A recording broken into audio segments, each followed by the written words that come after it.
practice. Like, this is the biggest problem with modern parenting.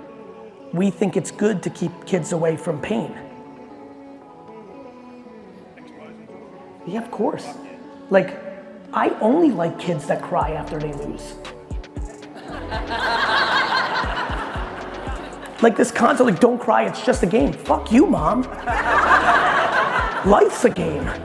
Like 8th place trophies, like these leagues that have popped up that don't count winners, what the fuck are we doing? Like, we need, we said it yesterday and I'll say it again here, like, I think every kid should get into at least one fight. Like, I don't think you're a real man until you get punched in the fucking face.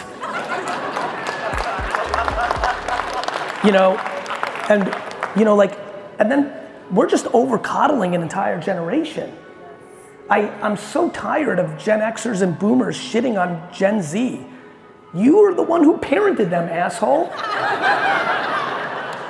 Like, parents come up to me all the time, like, Gary, my fucking kid, like, you gotta talk to him.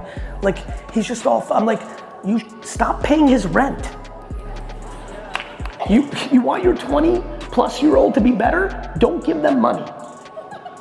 Like, we got it all backwards. Like, we're micromanaging them. You don't need to know where they are at every second. When I was 8 in New Jersey in 1983, my mom had no fucking clue where I was. I was on the fucking train tracks, like, oh, here comes the train, push your friend. Like, we were doing all sorts of, I'd pick up a stick and like hit my friend. And that's why we have resilience. Do you know what happens to zoo animals when we all tell them to free, like, you know how like people get mad sometimes, like, fucking this is fucked up. Free the zoo animals, they shouldn't be in cages. Do you know what happens? They put them in the wild and they die within a minute. They're not ready for the jungle. Parents, I'm telling you, get out of your kids' business. Let them pain a little bit.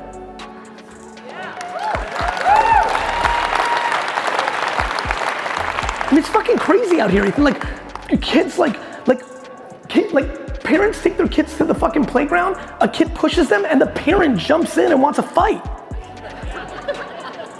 Kid gets a D in school, and the parent goes to school and now fights about grades. Get out of your fucking kid's shit. Let them get beat up. Promise. Or teach them how to fight.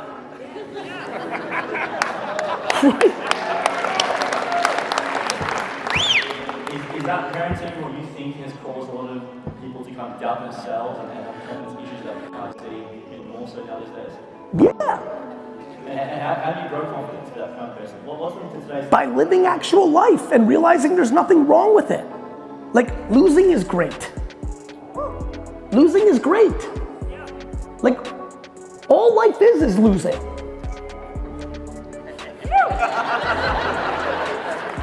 Like, what are you scared of? Like, what's gonna happen? Like, you know how many people here are like, Gary, I wanna make, like, we're about to do Q&A. Gary, I wanna post, but I'm like, what's gonna happen? Your sister's gonna text you and say you look like an idiot? Like, you're gonna only get 3 views?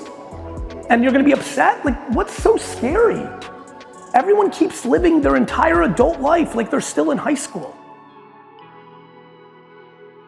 Yes, I think that parents are over coddling, but then you become, here's my point, and then you're 25.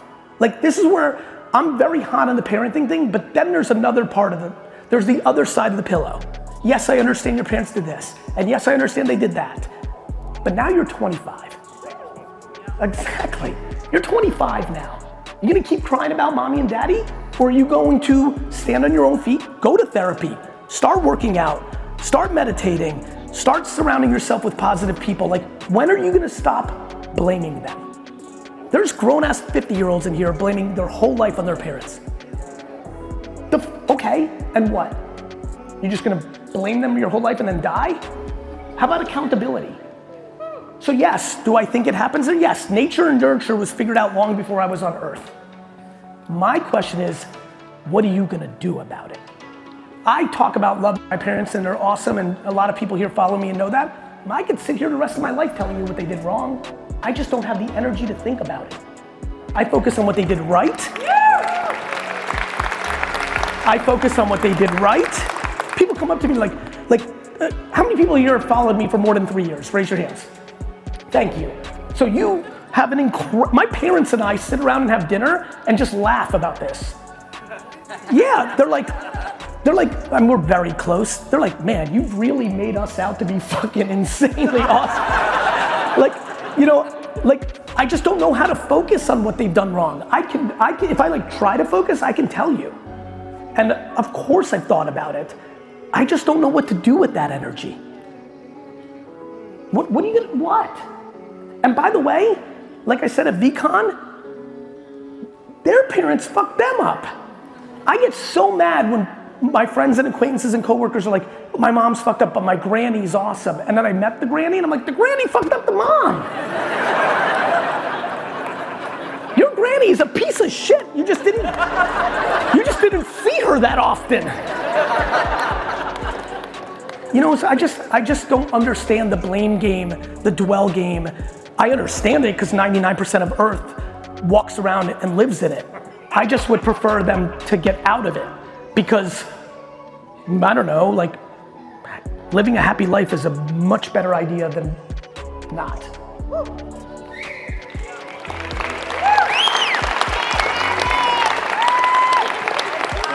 So you're okay with losing. What was one of your biggest losses and what did you learn?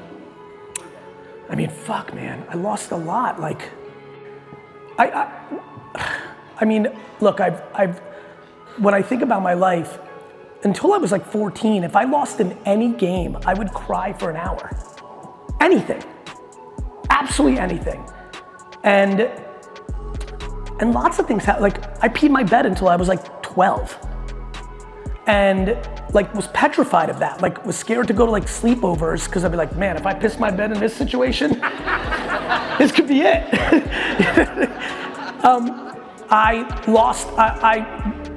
Much like Muhammad Ali and Joe Frazier, I had a trilogy fight with Oded Weinstock.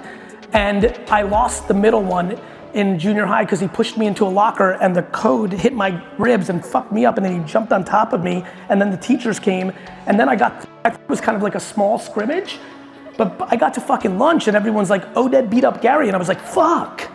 And that was like horrible, like I can't, we had a fight after school and I revenged my loss.